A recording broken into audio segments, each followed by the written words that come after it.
All right, so we're back for another deep dive, and this time we're going to be checking out Daymond John's The Power of Broke. Yeah.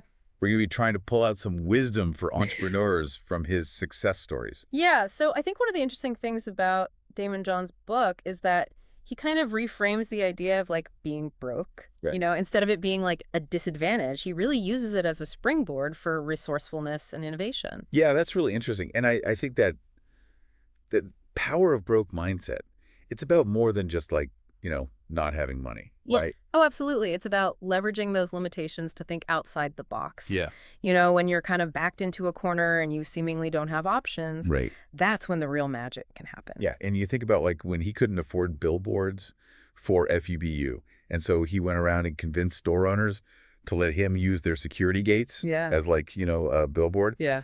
turning a security measure into like a street level marketing campaign. Yeah. I mean, that's pure genius. Yeah, and that just exemplifies the resourceful nature of that philosophy. It's all about seeing opportunity where other people only see obstacles. Right, right. Absolutely. So let's dive into some of the success stories that he shares that I think really showcase this. He kicks things off with Kevin Plank, the founder of Under Armour. Yeah. Obviously, everyone knows Under Armour now, but it's wild to think back that he started with just $16,000.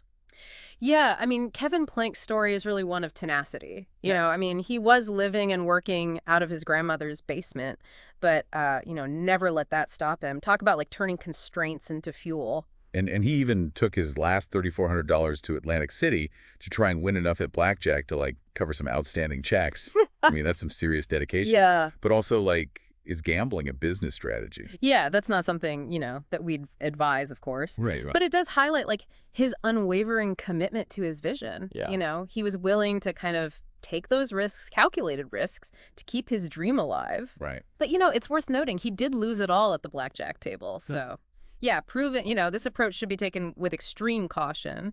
He also took the time to teach himself how to sew so he could personally create like the prototypes for his shirts. Well, That's dedication. so it wasn't just luck or some crazy, risky gamble that made him successful. Right. He was really like immersing himself in every aspect of the business. Yeah. It seems like a key takeaway from Kevin Plank is, persistence, even when things get tough, can be a major factor in achieving your goals. Absolutely. And he faced numerous setbacks, but he never let those derail him. He was constantly searching for ways to improve his products and reach new customers. And then Daymond John goes from that story and shifts gears to Mosiah Bridges, the young entrepreneur behind Mo's Bows. Right. This story is so inspiring. I mean, Mosiah built a successful bow tie business. Like, while staying true to his passion and having the support of his mom definitely played a role. Yeah, Mosiah's story is just a perfect example of the power of authenticity. Yeah. He was just a kid who loved bow ties, and that genuine enthusiasm really resonated with people. And then next up, we have Tim Ferriss, author of The 4-Hour Workweek, Yeah. who it seems is like a master at building relationships.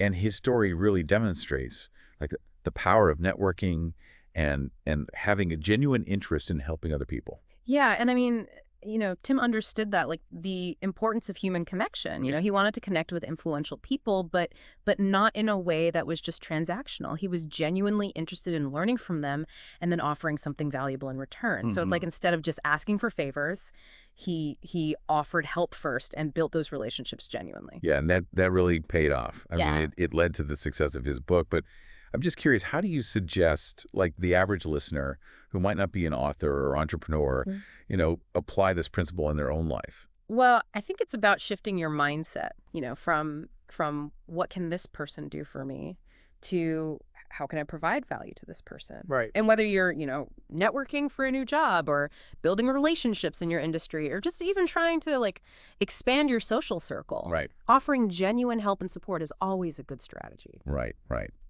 Okay, and then we move on to Josh Peck, who's kind of built a massive following on social media, essentially creating his own personal brand. Yeah.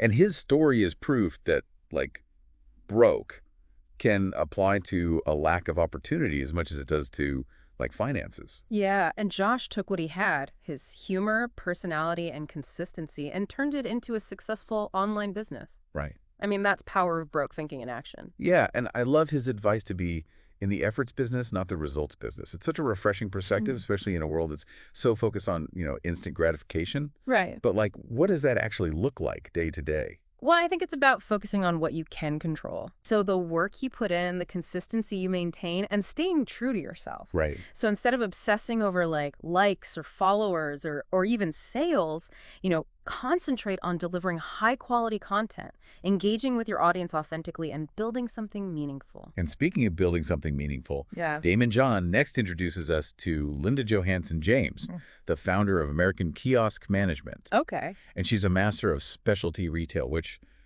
I'll be honest, I'm not super familiar with. So specialty retail is all about focusing on a very specific niche. Okay. So Linda saw a gap in the market for like affordable retail space targeted towards entrepreneurs. Okay. But she didn't just rent out space. She created a whole ecosystem of support. Right. She helped entrepreneurs with everything from like design to HR to marketing, really fostering that strong sense of community. So it's like she's not just a landlord, she's a partner in their success. Exactly. It's like she identified a specific need and created a customized solution. Right. Exactly. And it's all about finding that niche and becoming the go-to expert in that area. And then we get into Ryan Deiss, founder of Digital Marketer, and his like roller coaster ride of overcoming financial setbacks. Yeah. And what I thought was so interesting is how he leveraged transparency Yeah. to not only get out of debt, but to also build stronger relationships with his customers. Ryan's story is raw and honest. Yeah. When he faced a massive tax bill, he was open with his audience about his struggles and directly asked for their support. Yeah, and you think, like, that vulnerability, I mean, that could have backfired. Sure. But instead it created this deeper connection Absolutely. with his customers. It's like a good reminder that people appreciate honesty and authenticity even in the business world. Yeah, people connect with realness. Right. And Ryan's willingness to share his struggles just made him even more relatable. Finally, we meet Lauren Reidinger, the visionary behind Shop.com. And she was a true early adopter, recognizing the power of the internet way back in the early 90s, when online shopping was still like a new concept. Yeah, definitely. Lauren's story is a great example of long-term thinking. Absolutely. She not only built an online store, but she created a network of entrepreneurs, Right. empowering individuals to build their own businesses while also like promoting her products. Yeah. She saw the potential of online communities Right. and like leveraged that to create a movement. Right. Right. It's like she created an ecosystem where everyone wins. Yeah. Which is brilliant. Mm. So we've seen like quite a range of businesses here. We have. From sportswear to bow ties to online marketing empires. Yeah. And they've all embraced the power of broke in different ways. Okay. What are some common threads that you've noticed throughout all these stories? Well, I would say that resourcefulness and a strong drive to overcome obstacles are definitely like at the core of every story we've discussed. These entrepreneurs didn't let limitations define them. They used them as fuel to propel themselves forward. So it's not just about like the money, it's the mindset. Yeah. And it seems like that mindset can be applied to any goal, not just, entrepreneurial ventures. Absolutely. It's about seeing the potential in every situation, even the challenging ones. Well, I think we've only just begun to explore Daymond John's insights here. And I'm excited to kind of dive into like, how the business landscape has changed. Right. And how those broke power principles can be applied in today's world. Yeah, absolutely. So we'll be back in the next part of our deep dive to take a closer look at that. Sounds great. We're back and ready to kind of continue our deep dive into the power of broke. Yeah. We've seen how, these successful entrepreneurs use this mindset to overcome these challenges. But, the business world has changed a lot, even since Daymond John wrote this book. Right. The landscape is totally different. The rise of e-commerce and social media and crowdfunding, it just made it so much easier for anyone to like launch a business these days. Yeah. And it's amazing to think like with platforms like Shopify, you can have like a global reach. Right. Without like the traditional barriers of, getting into retail stores and things like that. Yeah. So do you think that almost makes the power of broke mindset even more relevant today? Definitely. Because while those tools have like open doors, Right. the marketplace is more competitive than ever. Right. You really need to be resourceful and creative to stand out. It's like back in the FUBU days, they had to hustle to get shelf space. Yeah, Now you have to hustle to get attention online. exactly. And it's not just about having a great product. Right. You need to build a strong brand, tell a compelling story, and cultivate those genuine relationships with your customers online.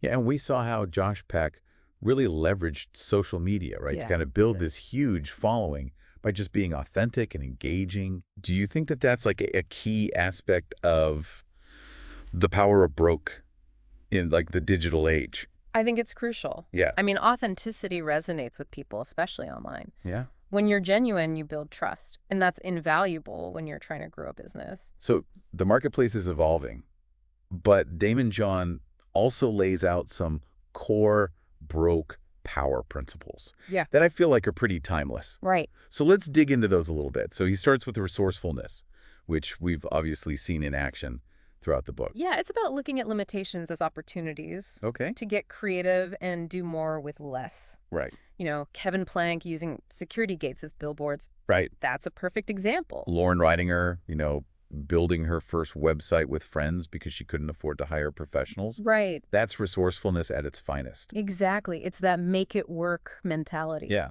That can be so powerful when you're starting out with limited resources. And then another principle he stresses is authenticity. And I think we've kind of touched on this a little bit, but it seems like, being genuine and building those real relationships with customers, it's more important than ever, especially in the world of online business. Yeah.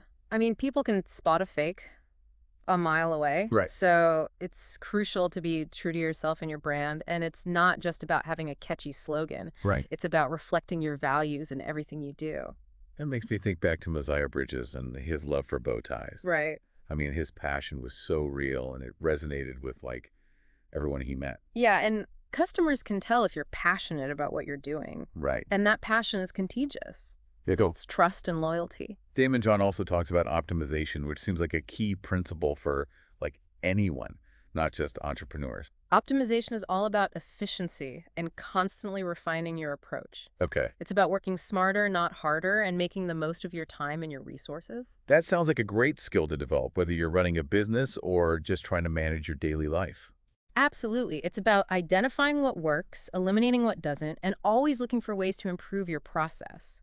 Then there's problem solving, Yeah. which, seems like the essence of entrepreneurship. Yeah. You're constantly like facing challenges and needing to come up with solutions. It's about identifying needs in the marketplace and finding innovative ways to meet those needs. Yeah. Like Daymond John says, it's about making someone's life a little bit smoother and doing it better, faster, and more efficiently than anyone else. But it's not just about like the mechanics of business. Right. It seems like passion is such a driving force for all of these entrepreneurs.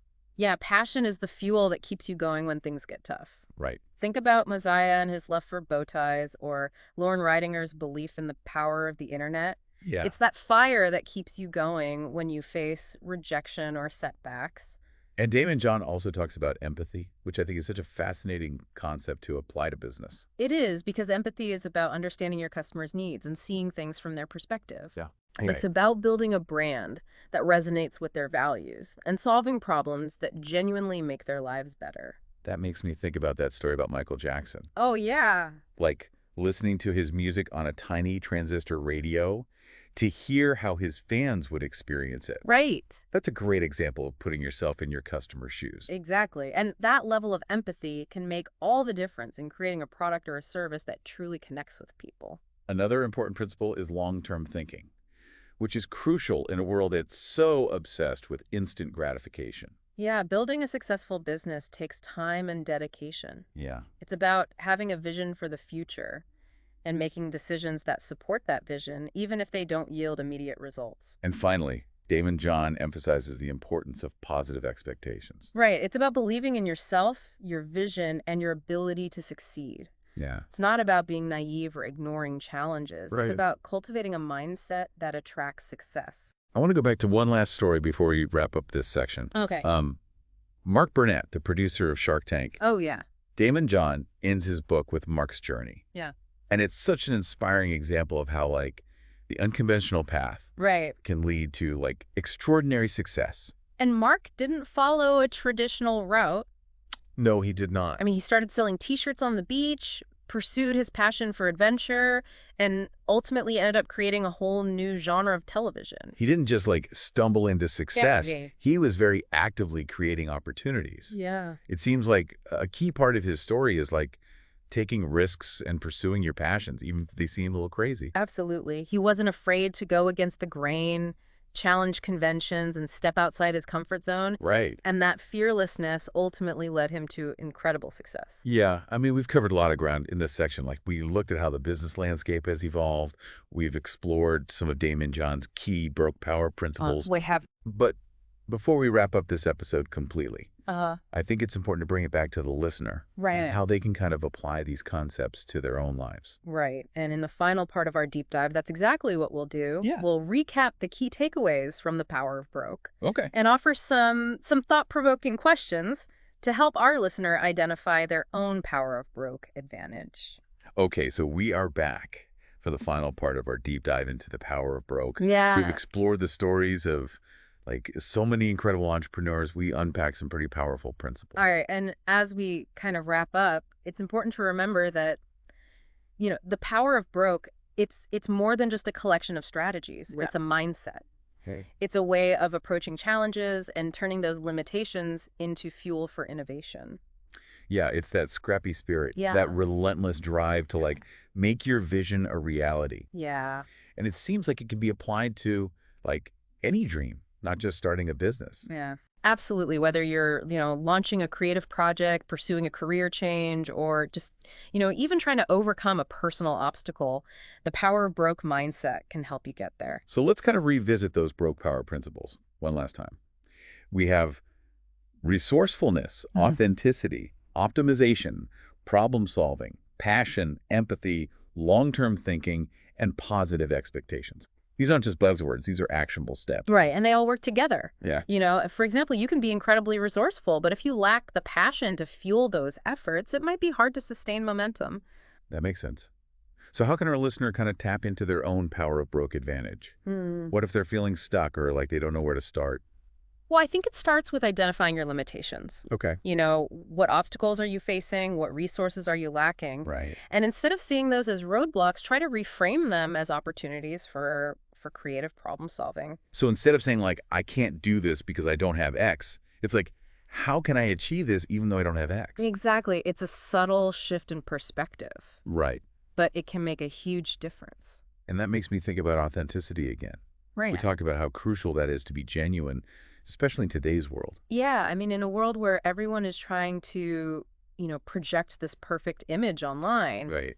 authenticity is a breath of fresh air. Yeah. I mean, people are drawn to realness and vulnerability and genuine passion. It's not about pretending to be something you're not. Right. It's about like embracing your unique story and letting that shine through. Absolutely. And, I think it's important to remember that success isn't a linear path. Right. There will be setbacks, there will be challenges, there will be detours along the way. Oh, yeah? But the key is to kind of use those broke moments Right. as opportunities for learning and growth. As Daymond John says, it's in those moments of struggle that we discover our true potential. So maybe those broke moments aren't something to be like afraid of. Yeah. Maybe they're the catalyst for something incredible.